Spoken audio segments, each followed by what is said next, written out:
A refrigeração tem aplicações em diversas atividades humanas, tais como a conservação de alimentos e a climatização de ambientes. A redução da temperatura e o controle de umidade são capazes de tornar inativo o crescimento e desenvolvimento microbiano, tornando assim os alimentos próprios para o consumo por mais tempo. A refrigeração pode ser utilizada para fins domésticos, comerciais e industriais. Como aplicações industriais, podemos citar as fábricas de gelo, as grandes instalações de empacotamento de gêneros alimentícios, carnes, peixes, aves, as cervejarias, as fábricas de laticínios e de processamento de bebidas concentradas, entre muitas outras. No início, as tentativas de se congelar os alimentos esbarraram na formação de cristais de gelo. Com o tempo foram desenvolvidos os túneis de congelamento por jato de ar a temperaturas de menos 30 graus Celsius, o congelamento por imersão e em leito fluidizado. Nas aplicações industriais, é comum encontrarmos temperaturas de congelamento e estocagem entre menos 5 graus Celsius e menos 35 graus Celsius.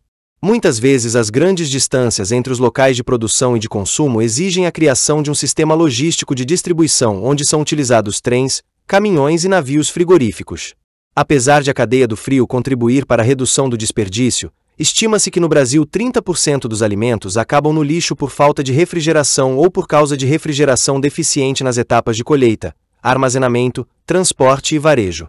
A cadeia do frio se desenvolve a partir da colheita, produção, do resfriamento, congelamento, do transporte, do armazenamento, da distribuição para exportação e varejo até chegar ao consumidor final.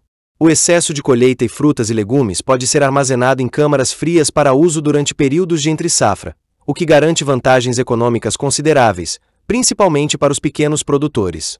Segundo o IBGE, os refrigeradores são encontrados em mais de 97% dos domicílios brasileiros. Isso corresponde a mais de 40 milhões de unidades. O primeiro refrigerador brasileiro foi produzido na década de 1950 em Brusque, Santa Catarina. Os componentes principais de um refrigerador doméstico são o evaporador, o compressor, o condensador e o dispositivo de expansão. Observamos também na ilustração as tubulações de interligação entre os 4 componentes por onde circula o fluido refrigerante em seu interior produzindo, assim, o efeito de resfriamento-congelamento. A capacidade dos refrigeradores varia muito, com temperaturas na faixa de menos 8 graus Celsius a menos 18 graus Celsius no compartimento de congelados e de mais 2 graus Celsius a mais 7 graus Celsius no compartimento de resfriados.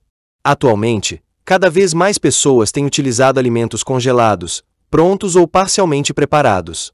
O setor de frios dos supermercados vem crescendo de forma consistente há muitos anos, demandando a produção de novos modelos de freezers, expositores e ilhas de refrigeração. Os balcões frigoríficos utilizados em supermercados operam em faixas de temperaturas específicas dependendo do tipo de produto e conforme recomendações da Vigilância Sanitária e da Anvisa. Há 2 tipos de balcões frigoríficos muito comuns nos supermercados. Esses dispositivos dispõem de um jato de ar frio descendente ou horizontal atuando como cortinas invisíveis com o objetivo de proteger os alimentos. As câmaras frias para resfriamento e congelamento de produtos são fundamentais para a cadeia do frio, recebendo a produção transportada pelos navios e caminhões frigoríficos. Praticamente todo estabelecimento de médio e grande porte do ramo de alimentos apresenta, em suas instalações, câmaras frias para armazenamento e congelamento de produtos. Por definição, uma câmara frigorífica é qualquer espaço de armazenagem que tenha suas condições internas controladas por um sistema de refrigeração. Existem basicamente 2 tipos de câmaras: para resfriados, cuja finalidade é proteger alimentos em temperaturas próximas de 0 graus Celsius, e para congelados, cuja finalidade é prolongar o período de estocagem dos produtos a baixas temperaturas. Nesse caso, as temperaturas podem alcançar 30 graus Celsius negativos. A faixa de temperatura de armazenamento varia, de acordo com o tipo de produto armazenado. As câmaras frias podem ser muito complexas, envolvendo, inclusive, o controle de sua atmosfera para melhorar a capacidade de preservação dos produtos. Em Santa Catarina, por exemplo, é muito comum o uso de atmosfera controlada de gás carbônico nas câmaras frias para armazenamento de maçãs. Segundo dados da Associação da Indústria de Armazenagem Frigorificada, há aproximadamente 4,5 milhões de metros quadrados de câmaras frigoríficas instaladas no Brasil. Os Estados Unidos da América possuem mais de 50 milhões de m² e o Japão, 25 milhões de metros quadrados. Esses números mostram que há ainda muito espaço para ampliação da capacidade instalada de refrigeração do país, o que pode contribuir muito para a redução do desperdício de alimentos, estimado em 30% de toda a produção nacional. O entendimento do funcionamento de um refrigerador comum é a base para a compreensão do funcionamento de sistemas mais complexos. A seguir, apresentaremos os principais processos utilizados para produzir os efeitos da refrigeração, tais como a refrigeração por compressão mecânica de vapor, a refrigeração por absorção e a refrigeração termoelétrica. A maioria dos refrigeradores domésticos opera por meio da compressão mecânica de vapor. Nesse processo, o fluido refrigerante, localizado no interior da tubulação, sofre transformações termodinâmicas ao atravessar o compressor, condensador, dispositivo de expansão e evaporador. Conforme já apresentamos anteriormente, o fluido refrigerante é capaz de retirar calor de um meio enquanto vaporiza-se a baixa pressão. Esse fluido entra no evaporador a baixa pressão, na forma de mistura de líquido mais vapor, e retira energia do meio interno refrigerado, energia dos alimentos, enquanto vaporiza-se e passa para o estado de vapor. O vapor entra no compressor, onde é comprimido e bombeado, tornando-se vapor superaquecido e deslocando-se para o condensador, que tem a função de liberar a energia retirada dos alimentos e resultante do trabalho de compressão para o meio exterior. O fluido, ao liberar sua energia, passa do estado de vapor superaquecido para líquido, condensa, e, finalmente, entra no dispositivo de expansão, onde tem sua pressão reduzida para, novamente, ingressar no evaporador e repetir-se, assim, o ciclo. O processo de evaporação ou vaporização do fluido refrigerante ocorre a baixa pressão.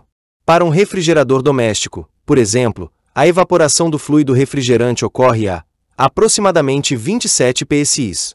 A condensação acontece a aproximadamente 155 psi. Os sistemas industriais de refrigeração por compressão mecânica de vapor funcionam de maneira similar aos sistemas domésticos. No entanto, são mais complexos. Na maioria dos casos, o fluido refrigerante utilizado nas aplicações industriais é a amônia, que exige procedimentos rigorosos de segurança para seu manuseio. A amônia apresenta baixa temperatura de evaporação, permitindo a instalação de câmaras frias com temperaturas da ordem de menos 30 graus Celsius. O desenvolvimento do primeiro sistema de refrigeração por absorção é atribuído a Ferdinand Carré, que viveu entre os anos 1824 e 1894. Em 1860, utilizou amônia gasosa dissolvida em água para a produção de gelo. Alguns anos mais tarde foram construídos os primeiros navios frigoríficos que podiam atravessar o Oceano Atlântico levando carne congelada da América do Sul para diversos países da Europa. O funcionamento de um sistema de refrigeração por absorção se baseia no fato de que os vapores de alguns fluidos refrigerantes são facilmente absorvidos pela água. Se esta solução formada, vapor de refrigerante mais líquido absorvente, é aquecida, verifica-se uma separação entre o líquido e o vapor. Depois de separado, o vapor de amônia é condensado e posteriormente aproveitado para a produção de frio, da mesma forma que as instalações de compressão a vapor. Esse tipo de equipamento tem como vantagem o fato de usar energia térmica em lugares onde a energia elétrica é escassa ou mais cara. Também não apresenta partes internas móveis, o que lhe garante um funcionamento silencioso e sem vibração. Um sistema de absorção industrial usa amônia, NH3, como fluido refrigerante e a água como absorvente. O vapor de amônia é absorvido pela água no absorvedor. A solução aquosa é bombeada para um gerador onde recebe calor com o objetivo de separar o vapor de amônia da água. O vapor de amônia transforma-se em líquido ao atravessar o condensador. No estado líquido, a amônia facilmente se vaporiza e retira o calor do ambiente interno refrigerado, transformando-se em vapor de amônia que será absorvido novamente pela solução aquosa. O ciclo de compressão de vapor é operado a trabalho porque a elevação da pressão do refrigerante é conseguida por um compressor que requer trabalho. O ciclo de absorção, por outro lado, é operado a calor porque a maior parte do custo de operação é associada com o fornecimento de calor, que libera o vapor do líquido no gerador. O sistema de absorção para fins industriais utiliza a mistura de amônia e água no absorvedor. Há também o sistema de absorção para uso doméstico e comercial onde, além da mistura de água e amônia, há também a presença de uma determinada quantidade de gás hidrogênio, o que garante a circulação do fluido ao longo do circuito térmico.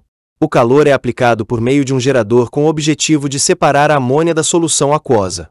O vapor de amônia flui para o condensador.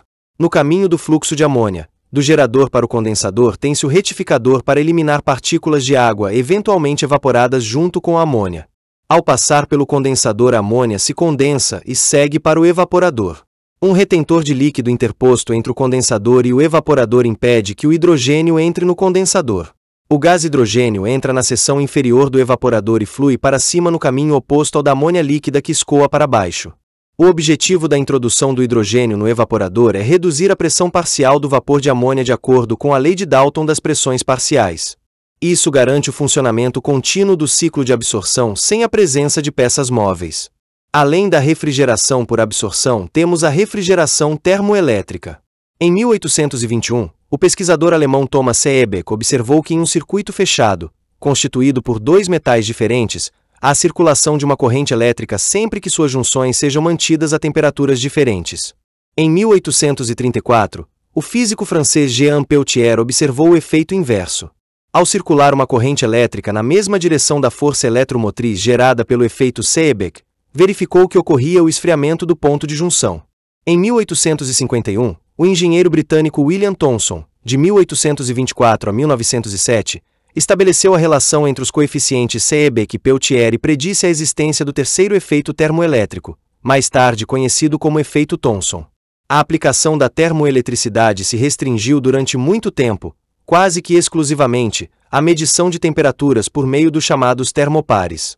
Somente em meados do século XX os conceitos de Peltier foram aplicados à refrigeração, principalmente após a descoberta de novos materiais semicondutores que permitiram criar diferenças mais altas de temperatura entre a fonte quente e a fonte fria.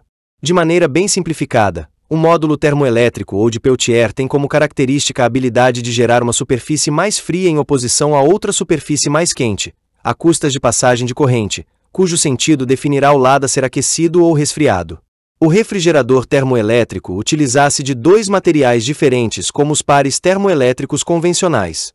O ambiente refrigerado está em contato com a junção fria do par termoelétrico.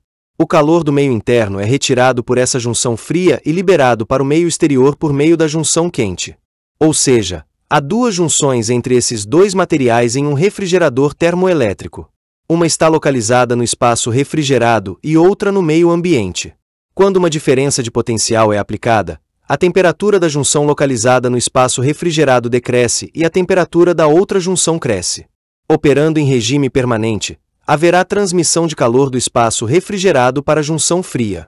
A outra junção estará a uma temperatura acima da ambiente e haverá transmissão de calor para o local.